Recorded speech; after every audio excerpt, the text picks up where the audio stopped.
안녕하십니까. 개념이 잡히는 일반 물리학 두 번째 시간이죠. 제2장 직선 운동에 대해서 공부를 하도록 하겠습니다. 직선 운동, 1차원 운동이죠. 요거는 굉장히 익숙하게 잘 아는 거예요. 중학교 때부터 들어왔기 때문에 비교적 쉬울 거예요.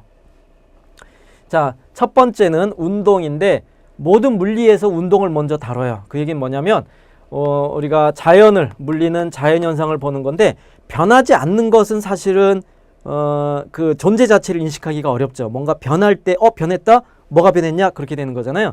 그래서 주로 자연 현상을 다룰 때 자연에서 변화가 일어나는 변화에 대한 것들이 측정의 대상이 되는데, 그 중에 우리가 일상생활에서 고대부터 우리가 감각적으로 알 수 있는 게 바로 위치의 변화죠. 위치 변화. 위치가 변한 것. 그죠? 그럼 위치가 변하니까 움직인다. 움직임, 운동. 그렇게 되는 거예요.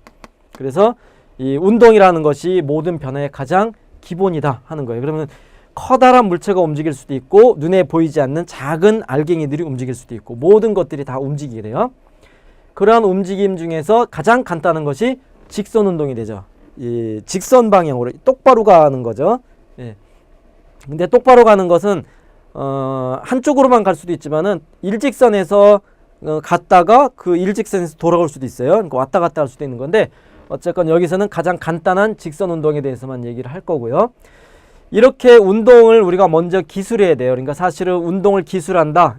물체의 사물의 움직임을 어떤 물리량을 정의해서 얘는 이런 물리량이 얼마다. 그러면 이제 그것에 따른 우리가 감각을 이제 감각적으로 그걸 받아들이면 되는 거죠.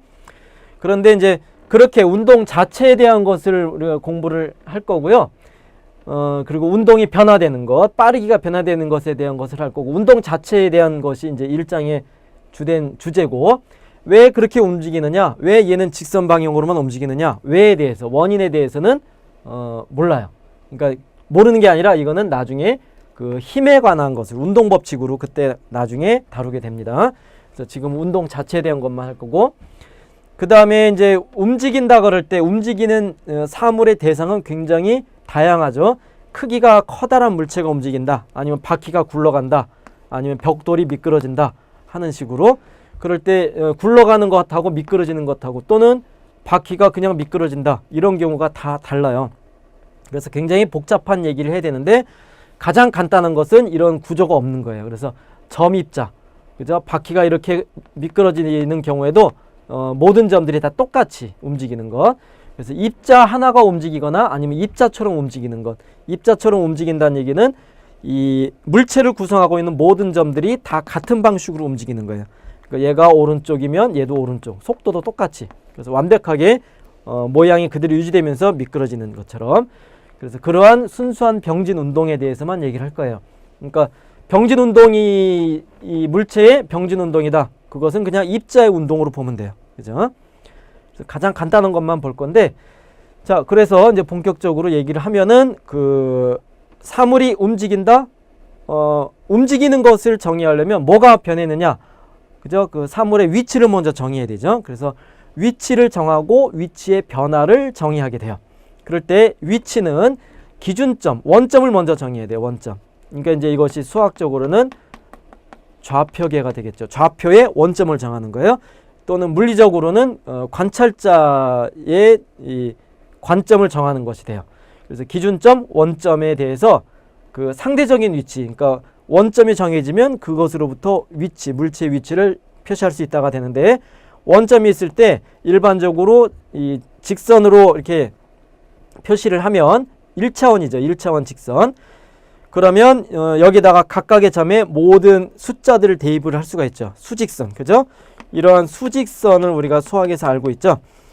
그래서 그런 수직선에 그 수직선을 이용을 해서 원점보다 오른쪽에 위치하면, 요 점에 위치한다 그러면은 그 원점하고 요 점에 대응이 되는 이 숫자 사이의 차이를 알면 요 사이의 거리를 우리가 정할 수 있는 거죠. 그래서 요 상대적인 위치 값을 x는 2다 라고 정의하는데, 오른쪽일 때는 양의 값으로 정의하죠. 양수로 표시가 되니까. 그 다음에 왼쪽일 때는 음의 값으로 표시가 되죠. 음수가 대응이 돼요. 근데 이제 그 사실은 요 수직선에서 적용이 된 숫자 자체는 음수는 크기에 따라서 정의되죠. 0보다 작은 숫자를 음수로 정의한 건데 우리가 운동, 위치의 변화를 얘기할 때는 방향을 얘기를 해서 방향, 그러니까 원점에 대해서 양의 방향, 이 좌표의 양의 방향일 때 오른쪽, 음의 방향일 때 왼쪽, 그런 식으로 방향을 표시해요. 양과 음의 방향으로 구분한다는 거죠. 그래서 위치에 따른 물체의 원점에 따른 물체의 위치를 상대적으로 정의할 수 있고요. 위치가 변했다, 변이. 예, 그래서 그거는 이제 델타 X로 표시할 건데, 요 델타라는 것이 이제 물리에서 굉장히 중요하거든요. 이제 바라보는 게 변화이기 때문에 변화량을 수치적으로 표시할 때 이제 델타라는 기호를 써요. 그럼 델타는 델타 머시기. 그러면 요건 항상 요 머시기의 나중값에서 처음값을 뺀 거예요. 변화량을 표시할 때 델타를 쓴다. 그죠? 얘가 x면 x 나중 x 처음, 또는 v면 v 나중 v 처음, 그렇게 정의가 돼요. 그래서 델타 기호 자체는 플러스 마이너스가 다 가능하죠. 나중이 더 크면 늘어난 거고, 그 다음에 나중이 작으면 처음이 더 컸으면 줄어든 거죠.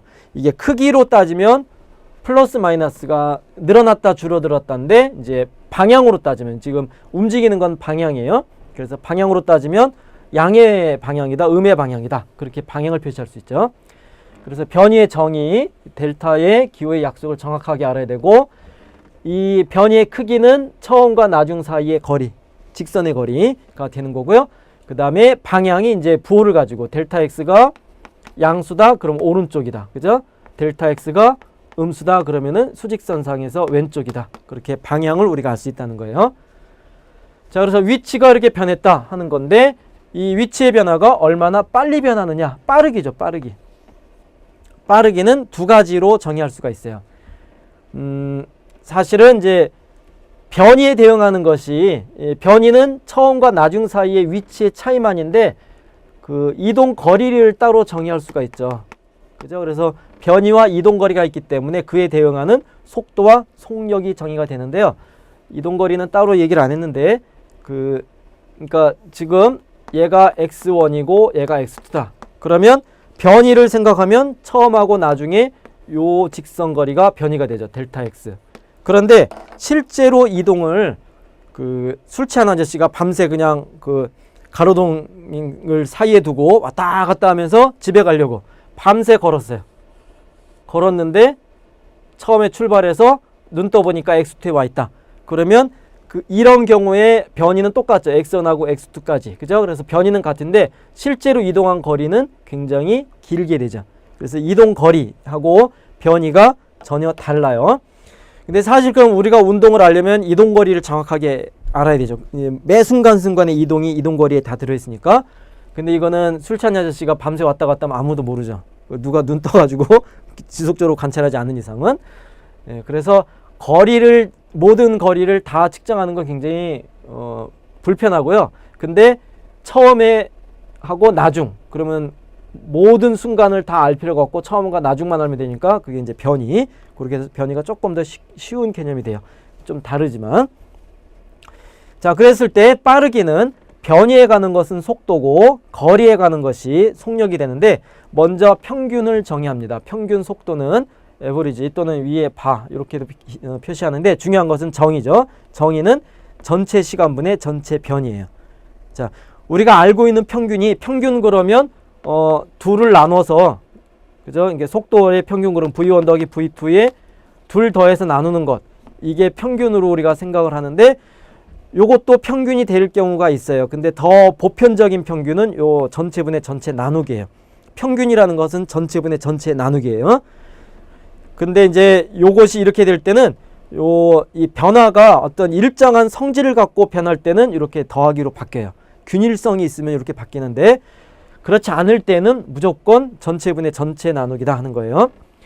그래서 속도는 시간분의 변인데, 그걸 전체 시간분의 델타 t 동안에 델타 x만큼의 변이가 생겼다. 그것을 전체분의 전체로 나눠준 것이 평균의 의미가 되는 거고, 이 나누기라는 것을 그래프로 바꿔서 표시하면 두 점 사이에 선분의 기울기가 되는 거죠. 선분의 기울기. 그 다음에 속력은 변이 대신에 거리를 대입을 해요. 그래서 용어가 다르죠. 얘는 스피드. 그죠? 우리가 보통 쓰는 스피드는 속력이에요. 빠르기. 그래서 실제 속력이 그 매 순간순간에 운동에 대한 정보를 주는데 평균의 의미는 델타 t 동안에 얼마만큼 이동했다. 총 거리를 나눠준 거예요. 그러니까 이것도 평균은 나누기다 하는 거죠. 근데 실제로 평균 속력을 구하는 건 굉장히 어려워요. 이 총거리를 구하는 것이 쉽지 않다. 변이는 처음하고 나중만 알면 되니까 비교적 쉽다 하는 거죠. 그래서 먼저 빠르기에 대해서 평균 값을 정의한다. 다시 강조해요.